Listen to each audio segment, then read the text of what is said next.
هلكة وفقد موجع.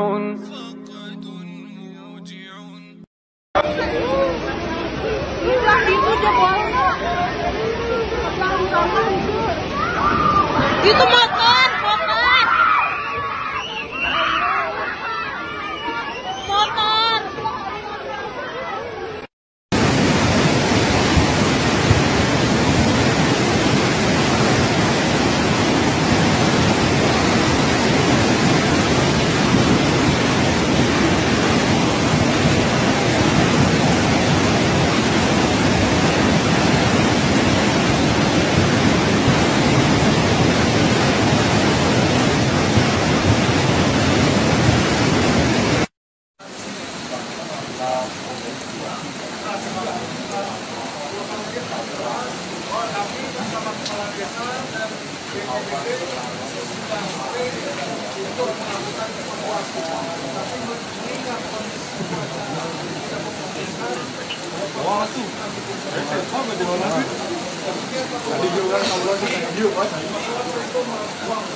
Lokasi yang diduga tertimbun longsor di sini nih. Ada yang tertimbun longsor di sini, satu lokasi yang diduga. Tapi emang satu orang nggak ada, santri nggak sampai sekarang belum kelihatan, belum diketahui kabarnya yang satu. Tadi dia udah anu santri teh ya, jiro iya.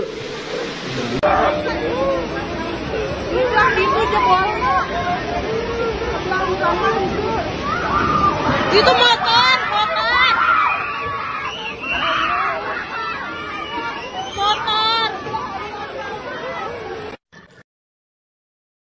Assalamualaikum, sampurasun, wilujeng enjing, wargi Jabar. Hari Minggu berolahraga ya. Seluruh warganet dimanapun berada, memang hari ini di tempat saya mendung. Dan terjadi juga tuh banjir longsor di Megabendung. Di Bandung Barat ada satu orang meninggal. Semoga keluarganya ditabahkan dan mendapat ridho Allah Subhanahu wa Ta'ala terhadap seluruh perjalanan hidup yang dijalaninya. Dan mungkin orang bertanya, kenapa penyegelan yang dilakukan oleh Kementerian Lingkungan Hidup sampai saat ini belum dilakukan pembongkaran? 1 bulan yang lalu saya sudah bertemu dengan Pak Menteri Lingkungan Hidup dan seluruh jajaran. Dirjen Gakumnya menegaskan ada tahapan prosedur yang relatif ditempuh agak panjang, mengingat bangunan-bangunan itu bukan bangunan liar, tapi bangunan yang sudah bersertifikat dan sudah berizin. Sehingga beliau menyampaikan tahapan pembongkaran baru bisa dilakukan itu di sekitar bulan September. Kalau Hibich itu dulu berbeda, itu langsung saya yang menangani dan kemudian pembongkaran dilakukan atas permintaan pemilik bangunan. Itu bedanya. Dan apa sih sebenarnya yang terjadi? Berdasarkan keterangan Kementerian Lingkungan Hidup 1 bulan yang lalu, mereka menyampaikan Bogor itu ternyata terjadi perubahan tata ruang yang mungkin dilakukan beberapa tahun yang lalu. Perubahan tata ruangnya adalah daerah-daerah yang dianggap rawan bencana, yang seharusnya menjadi daerah-daerah resapan air, daerah-daerah perkebunan, tata ruangnya dirubah menjadi kawasan pariwisata, kawasan pemukiman. Sehingga potensi bencana sangat terjadi kalau tidak segera melakukan tata ruang. Perubahannya, saya selalu berucap berkali-kali ketika menjabat, walaupun belum waktunya dilakukan perubahan, pemerintah Provinsi Jawa Barat bertekad melakukan perubahan tata ruang. Karena ini cara yang harus dilakukan untuk menghindari bencana yang terus-menerus terjadi di Jawa Barat. Termasuk barangkali wilayah-wilayah Kabupaten Bandung, Bandung Barat, Kabupaten Tasik, Garut. Semuanya adalah daerah-daerah yang mesti dilakukan perubahan tata ruang. Terjadi alih fungsi lahan dari hutan jadi perkebunan sayur, penambangan baik yang resmi maupun yang tidak berizin masif di mana-mana. Maka seluruh tindakan-tindakan saya lakukan walaupun menuai kontroversi, menuai pro kontra, menimbulkan kemarahan dan kebencian. Tetapi bagi saya itu tidak penting. Kenapa? Penyelamatan alam dan lingkungan yang merupakan tempat tinggal kita itu mesti dilakukan. Karena untuk apa pembangunan dilakukan dengan biaya yang besar, pada akhirnya rontok oleh bencana. Dan 1 bulan yang lalu juga saya pernah menyampaikan bahwa Jakarta itu problem utamanya di puncak. Jadi kalau dan di daerah Megabendung, di daerah Bogor, intinya di daerah Bogor. Selesaikan Bogor, nanti Jakarta selesai. Bogor belum selesai, Jakarta tidak akan pernah selesai. Untuk itu, mari bersama-sama kita kembalikan kawasan Bogor, kawasannya menjadi kawasan yang diperbanyak daerah resapan airnya, gunung-gunungnya jangan diganggu, perkebunannya tidak boleh dialih fungsikan, nafsu untuk mengembangkan ekonomi di sana harus dikurangi dengan berpegang teguh pada prinsip-prinsip ekosistem. Inilah pesan yang dapat saya sampaikan, dan secara bertahap saya akan terus mengembalikan fungsi alam secara baik. Saya ucapkan terima kasih ya pada semuanya atas dukungannya, otokritiknya, karena yang dilakukan adalah demi kepentingan masyarakat secara luas, baik masyarakat Jabar maupun masyarakat DKI. Nah, proses di Jawa Barat itu baru berjalan 1-2 bulan. Biarkan Kang Deddy di situ mau menyelesaikan tugas-tugasnya. Karena sekarang seperti pengelolaan sampah, pengendalian banjir di Bekasi itu semua kali dikeduk. Terus bangunan liar yang tumbuh di atas tanah negara. Yang belum kita lihat adalah bagaimana kelanjutan pembongkaran pondok pesantren punyanya Rizik itu. Itu harusnya diperjelas, jangan karena Rizik pernah punya sejarah kedekatan dengan presiden, terus itu bisa diloloskan. Saya pikir kita harus adil gitu. Tidak ada soal kawan lawan, tapi kalau melanggar hukum itu harus diselesaikan.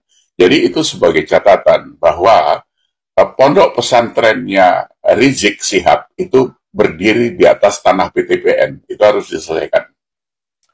Para saudara-saudariku sebangsa setanah air dimanapun kalian berada, para sahabat-sahabatku, para subscriber, para netizen yang budiman, selamat datang kembali di channel Gus Hasan Asy-Syarif Official. Semoga kita selalu dalam keadaan sehat jasmani dan rohani kita, dimudahkan segala urusan kita, dilancarkan rizki kita, dan diberkahi hidup kita fid dini wa dunya wal akhirah. Amin Allahumma amin. Baik teman-teman, pada kesempatan video kali ini saya baru mendapat kiriman ya, bahwasanya ada beberapa hal yang sangat mengagetkan untuk saya pribadi khususnya ya, bahwasanya ada kegiatan-kegiatan berupa bisnis ya, prostitusi di daerah Puncak Bogor itu yang katanya itu dikelola oleh seorang Habib gitu ya. Nah, ini sangat mencengangkan teman-teman ya. Apalagi Habib ini ya sangat luar biasa ketika berdakwah menggaungkan amar ma'ruf nahi mungkar. Ya. Nah, saya tidak perlu sebutkan siapa namanya karena memang mungkin saya yakin panjenengan semua sudah tahu karena ini berita yang sangat viral beredar sekali, ya. Maksud saya di sini begini teman-teman ya. Saya mewajarkan apabila sekelas Gubernur Jawa Barat yang baru yaitu Kang Deddy, beliau itu membuat satu aturan bahwasanya dilarang bagi para habaib untuk mengisi kajian-kajian di masjid-masjid sekitar Jawa Barat. Kenapa teman-teman? Karena begini, hampir mayoritas para habaib ini mengajarkan sesuatu yang sangat jauh sekali dengan ajaran Kanjeng Nabi Muhammad SAW. Wabil khusus dalam hal akhlak, adab, dan etika ketika kita mau mengamalkan perintah amar ma'ruf nahi mungkar. Ya.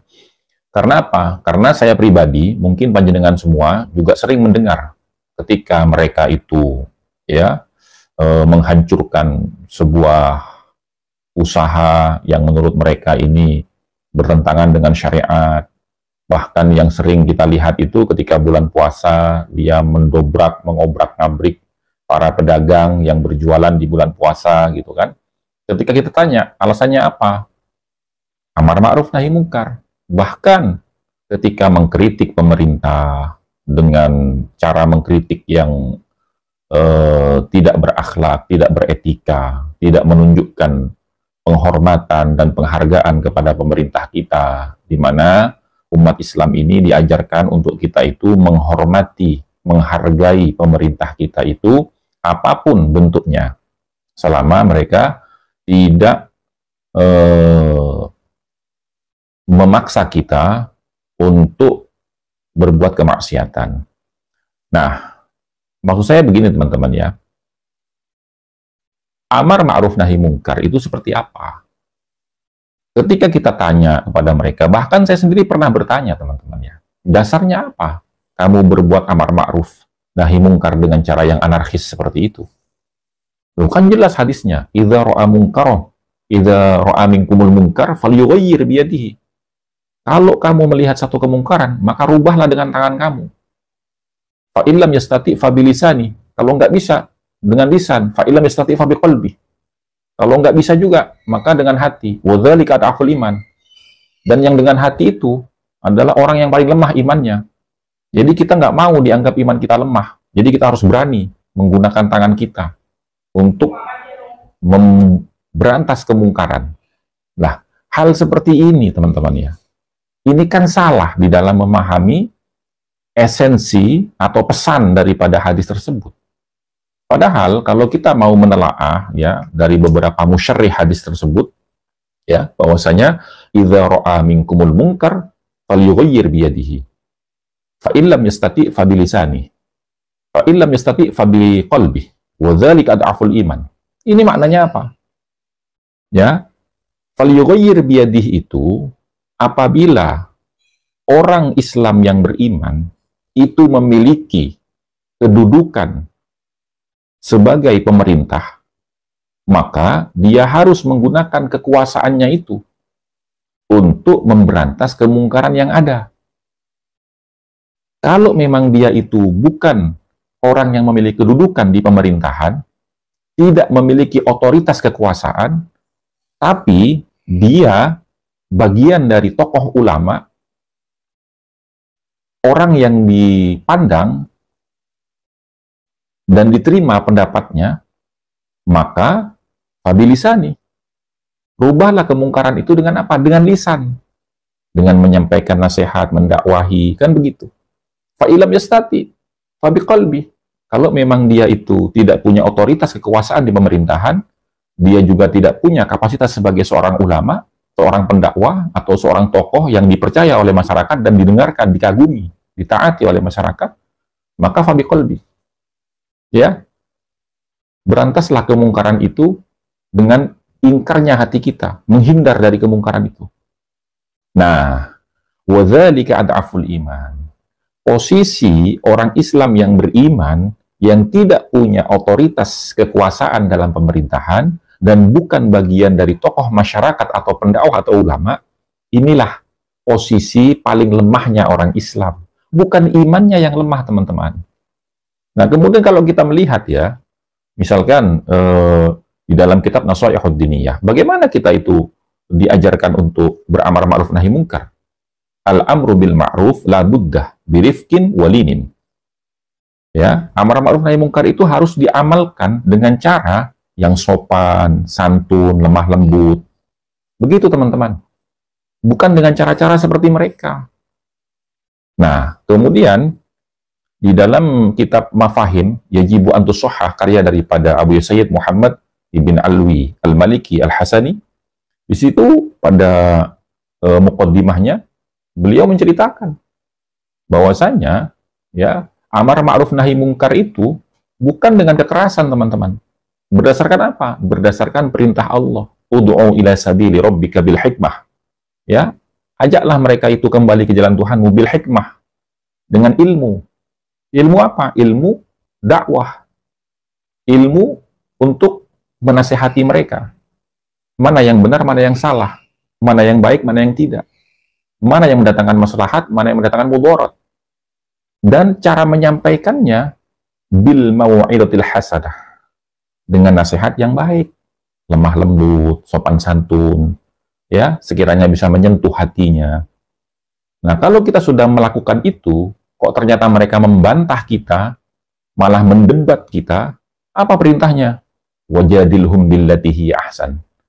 maka balaslah debatan mereka itu billati hiya ahsan, dengan cara yang terbaik. Ya. Nah, itu teman-teman. Jadi sangat mengherankan sekali orang yang selama ini menggembar-gemborkan amar ma'ruf nahi mungkar, kok ternyata mereka sendiri yang melanggar aturan-aturan syariat, seperti mengelola prostitusi di Puncak Bogor. Kemudian ini lagi, ada pondok pesantren yang luar biasa, ini yang katanya punyanya imamnya FPI, ternyata tidak punya izin, teman-teman. Tidak punya izin mendirikan pondok pesantren, dan itu tanah negara yang diserobot. Bagaimana itu? Padahal kita sama-sama tahu, ati Allah wa ati'ur Rasul wa ulil amri minkum. Kalau kita taat kepada Allah, maka kita harus taat kepada Rasul. Kalau kita menyatakan taat kepada Allah dan Rasul, tentunya kita akan mentaati pemerintah selama tidak melanggar aturan syariat, kan begitu. Nah, demikian dari saya, teman-teman, ya. Mudah-mudahan hal seperti ini, ya, kita bisa memaklumi keputusan daripada Gubernur Jawa Barat dalam hal ini, Kang Deddy, untuk melarang para habaib ini berdakwah di masjid-masjid sekitar Jawa Barat. Karena apa? Karena fakta dan realita berdasarkan pengalaman yang sudah berlalu, semuanya jadi kacau, teman-teman. Semuanya jadi arogan, di mana umat Islam itu harus menunjukkan sikap yang sopan, santun, berakhlak, ya. Ketika berbicara, ketika berdiskusi, ketika berdebat, itu harus ilmiah, bukan caci maki, bukan framing, penggiringan opini, fitnah, dan lain sebagainya. Tapi apa?